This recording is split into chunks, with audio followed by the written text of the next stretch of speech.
let's just jump right into this, guys. Welcome to today's Explainer. We are unpacking a truly fascinating, deeply atmospheric piece of dark mythology today.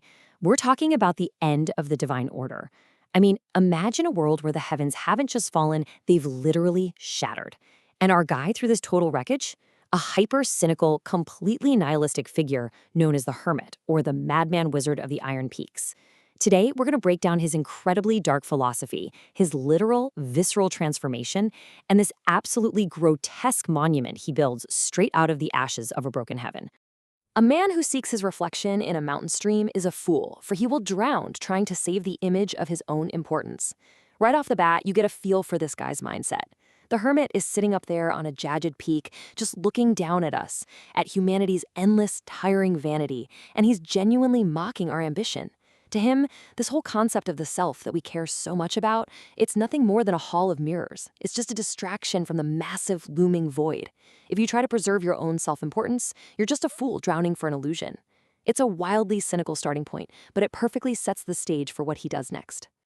So, picture this opening scene with me. The wizard is standing right on the precipice of the Iron Peaks. He's clutching this lantern, and it's flickering with the dying glow of something ancient. He looks down, and right there in the mud is the broken husk of a literal deity. We're talking about a being that used to be made of starlight, now completely reduced to cold gray clay. It's a super visceral, shocking image, right? The divine is dead, literally bleeding out into the dirt. And our wizard? He feels absolutely zero pity, none. Now, you might be wondering, why doesn't he care? Well, it all boils down to what he calls the doctrine of the divine joke. He basically argues that destiny isn't real. Actually, scratch that. It's worse than not real. He thinks destiny is just a comforting little lie that fools invent to explain away lucky accidents and inevitable decay. To him, the universe isn't out to get you. It's just completely and utterly indifferent. So the death of a god? That's not a tragedy. To him, it's the ultimate punchline.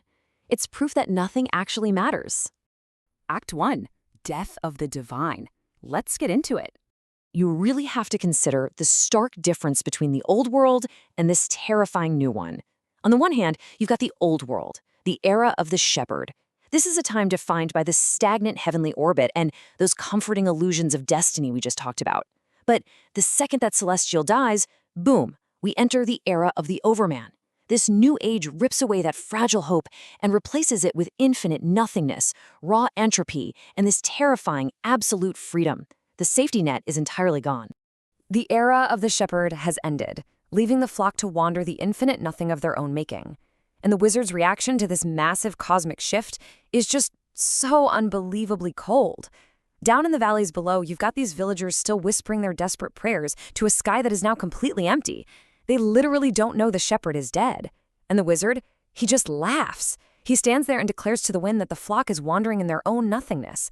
It is a stunning display of pure philosophical arrogance.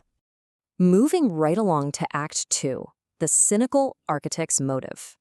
This right here is such a powerful takeaway from the text. The wizard believes that true wisdom has absolutely nothing to do with building grand monuments to your own ego.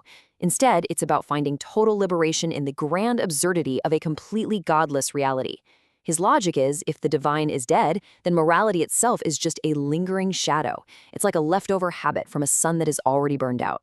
He realizes that to truly embrace this terrifying new era, he needs to physically build an altar that reflects this absolute crushing emptiness. Which brings us to Act 3, Monument of God Bones. Okay, let's look at the incredibly grim details of how he actually builds this thing. Because, wow, these aren't your typical architectural steps. First off, he literally harvests the calcified ribs directly from the rotting corpse of the fallen deity. Just brutal. Next, he takes those massive bones and erects this towering, jagged needle. And finally, he physically etches arcane runes straight into the cooling flesh of the god. It's a grotesque structure that's designed from the ground up to defy every single law of secret geometry. It's important to understand that every single bone and stone of this monument was laid with a specific, deeply spiteful intent. This was not built for worship. No way. It was built to openly mock the heavens. It's like he's looking up at the remaining stars and saying, hey, you let your own kin fall into the dirt. The text describes it absolutely perfectly, as a jagged needle stitching the empty void above directly to the rot of the earth below. And the magic he uses to power this thing is just as dark. He carves what the text calls the sigils of the divine joke. He etches these runes with these frantic, rhythmic strikes right into the deity's cooling flesh. And as he does, they start glowing with this sickening violet hue. You have to realize these runes aren't meant to guide anybody or protect anything. They are specifically designed to channel the lingering power of the dead god into raw, chaotic entropy. He is literally inventing a magical fire just to consume the very idea of a sacred path. Act 4. The Void Transformation.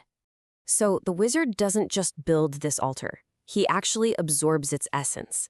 And the text gives us these incredible, visceral details of his physical mutation into a literal god slayer. His human flesh starts hardening into the exact same cold, celestial clay as the fallen deity. His veins begin pulsing with that sickening violet entropy from the runes. His eyes, they completely dissolve into a sea of arcane static. It's wild. And his shattered psyche essentially expands outward, completely replacing the soul of the mountain itself. He physically mutates into the exact overman he's been preaching about. Standing there, fully transformed, watching the horizon itself dissolve into static, he declares this new absolute rule. In this new age, the darkness is literally the only honest thing left. Why? Because it doesn't pretend to be anything more than it is. By murdering the memory of the divine, he's unlocked this terrifying freedom, and he realizes that the only actual truth left in the entire universe is just the raw strength required to stand over a grave. The final purpose of his grisly construction is honestly chilling. This monument made of god bones begins to pulse. But it is definitely not a beacon of hope. It's more like a dark lighthouse. It's actively calling out to anyone brave enough to stare directly into the void and realize, hey, there is no higher power looking back at you. It's a beacon for those who finally understand that being nothing is the highest possible form of everything. Finally, the epilogue, the traveler's cryptic riddle. At the very end, the Godslayer turns his gaze directly to us. He actually mocks the travelers, meaning us, the audience, who are still lighting torches to ward off the dark. He looks at our little fires as pathetic metaphors for fragile, desperate hope. He directly challenges our desire to find meaning, asking why we constantly pretend to be the heroes of a story that has absolutely no author. It's a brilliant, direct confrontation with the viewer's own worldview. If the stars do not blink for your triumphs, and the earth does not shudder at your sins, what fire will you invent when the sky is empty? We end on this haunting, perfectly crafted riddle. The Godslayer just leaves us standing there in the wreckage of a broken heaven, forcing us to confront the void. If the universe truly, deeply does not care about your triumphs or your sins, what will you do? What fire are you going to invent when the sky is completely empty? It's such a fantastic, provocative thought to leave on, and it perfectly summarizes the grim, nihilistic brilliance of this entire myth.